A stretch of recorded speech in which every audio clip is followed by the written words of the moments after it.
El doctor Germán Cariñano nos había visitado anteriormente para hablar de los derechos del consumidor y le habíamos preguntado por último, le habíamos requerido de que en su próxima visita, que está aquí al lado nuestro, íbamos a hablar de la defensa que debe ejercer el Estado para con los consumidores.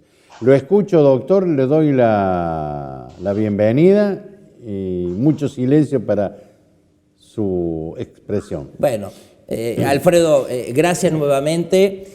Ha tenido repercusión lo que hemos dicho el otro día, porque en las redes y donde nos ven, muchos alumnos, exalumnos, televidentes tuyos dijeron, bueno, qué interesante todo esto. Y vos dejaste planteado, es decir, ¿qué hace el Estado o cómo nos tutela el Estado a nosotros los consumidores? ¿Sí? Pues ya habíamos planteado esto de proveedores y consumidores. Pues bien, a ver, sabido es que en nuestro sistema jurídico-político tenemos el Estado con una función ejecutiva, legislativa y judicial. Naturalmente, la función judicial del Estado es la que está llamada a resolver los conflictos. Ahora bien, una instancia judicial requiere de que uno necesariamente por ley tenga que buscar un abogado, un letrado para poder asistir, y además eso tiene costos, ¿sí?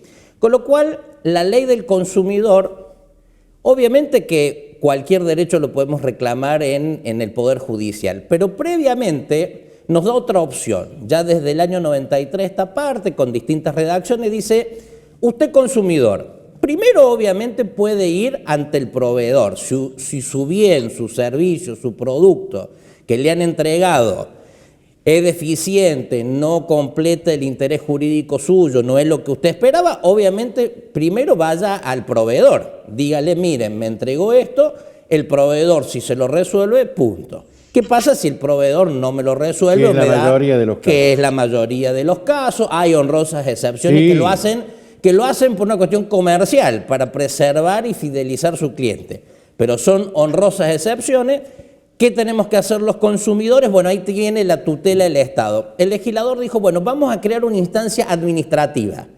Al ser administrativa no está en el Poder Judicial, sino que está dentro del ámbito del Poder Ejecutivo. Y es así que en las distintas provincias existen las direcciones de defensa del consumidor, que no es ni más ni menos que la autoridad de aplicación de esta ley. ¿Sí? Pues bien, ¿qué función cumple? ¿Sí? ¿Qué función cumple? Es un brazo del Poder Ejecutivo, ¿sí?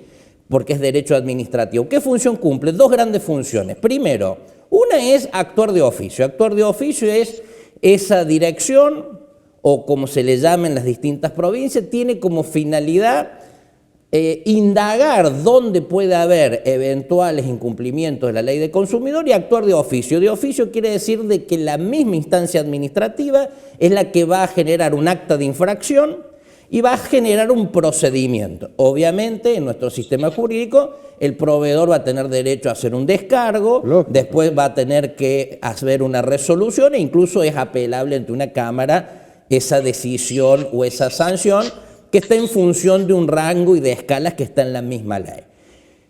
En los últimos años se ha intensificado, vamos a ser sinceros, ese contralor que hace de oficio esta área del Estado, ¿sí? Punto. Ahora bien, la otra gran función muy importante es receptar los reclamos del consumidor, ¿sí? Es decir, aquel consumidor que fue al proveedor y no le dieron una respuesta puede ir a esta instancia, ¿sí? Acá en Córdoba, está en calle Tucumán, puede ir y plantearlo. Antes se hacía en forma personal, con papel, ahora se puede hacer online, lo pueden googlear y van a encontrar ahí, hay un Facebook, se hace el planteo, se hace la denuncia, hay veces que te dan un turno. ¿Cuál es lo importante?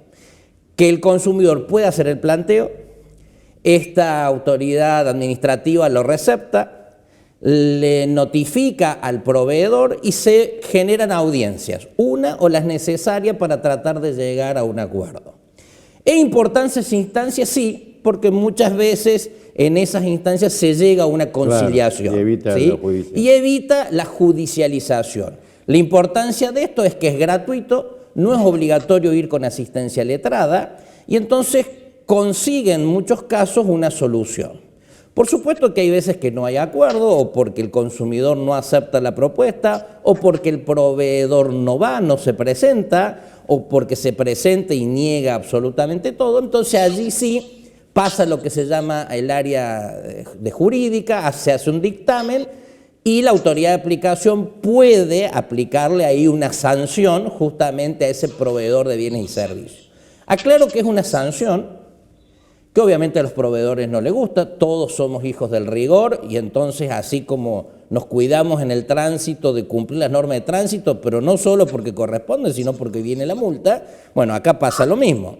Ningún proveedor quiere ser sancionado, pero bueno, se le aplica una sanción. Ahora, eso no significa que te resuelva el problema de fondo, porque una cosa es que al proveedor A le apliquen una sanción por no haber cumplido y otra cosa es que efectivamente le entreguen la computadora, la heladera, el televisor al consumidor, que eso no lo puede hacer forzosamente la autoridad de aplicación, salvo que haya acuerdo. En un acuerdo no hay problema. Ahí sí necesitamos acudir a sede judicial. Punto. Salimos del área administrativa. Antes de ir a sede judicial, lo mencionamos la otra vez, está el tema de las asociaciones de consumidores. Que decíamos que las asociaciones de consumidores, la ley lo prevé, tienen forma de personería jurídica, tienen que estar debidamente autorizadas, por lo general canalizan reclamos colectivos, ¿sí?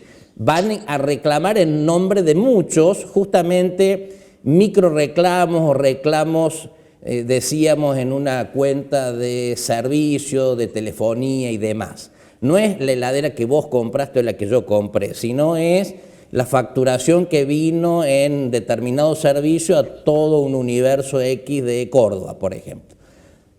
Hago la aclaración esta porque a veces se suele confundir. Las asociaciones, ¿sí?, son personas jurídicas, pero no tienen potestad para sancionar, para aplicar multa, ni nada de eso. ¿Estamos? Pero sí, en muchas de ellas, en sus estatutos, tienen la posibilidad de generar audiencias de conciliación. Ahora, esa audiencia de conciliación es una audiencia, digamos, amigable, no tiene la solemnidad ni la formalidad de la autoridad de aplicación, ni tampoco puede aplicar sanciones. Pero cumple su finalidad, sí, en muchas veces sí. Proveedores son citados por asociaciones de consumidores a una audiencia conciliatoria y los proveedores van y puede haber un acuerdo o no. Si todo esto falla, siempre nos queda la instancia judicial. Pero te agrego algo interesante aquí, Alfredo, y a todos los que nos están viendo. Dijimos, la instancia judicial tiene costos, ¿sí? Entonces el legislador nacional, Congreso de la Nación, del 93 a esta parte, porque hubo algunas modificaciones que no son del caso ahora analizar puntual, pero lo importante es esto. El legislador dijo, el Congreso de la Nación dijo, bueno, el acceso a la justicia debe ser gratuito para el consumidor. No tiene que pagar tasas, aportes, ni nada. Sí tiene que ir con un letrado. Pues bien, entonces, punto. Vos decís, bueno, qué bueno, porque ahí hay una tutela más. El problema fue que las provincias dijeron, espere, Congreso de la Nación, la facultad de determinar acceso a la justicia y las tasas es nuestra competencia. Entonces se plantearon muchas acciones donde los gobiernos provinciales, Córdoba, por ejemplo, hubo fallos, donde dijeron no puede el Congreso de la Nación legislar sobre algo provincial. ¿Cuál es la solución? El beneficio de litigar sin gasto, ¿sí? Con lo cual hoy, obteniendo un beneficio de litigar sin gasto, puedo promover la acción y ya si en las otras instancias no lo resolví, lo puedo resolver en sede judicial. Hoy la virtualidad y lo que anticipé el otro día, los jueces cada vez más están sancionando a los proveedores donde haya prueba que así sea, ¿no? Y eso es muy bueno.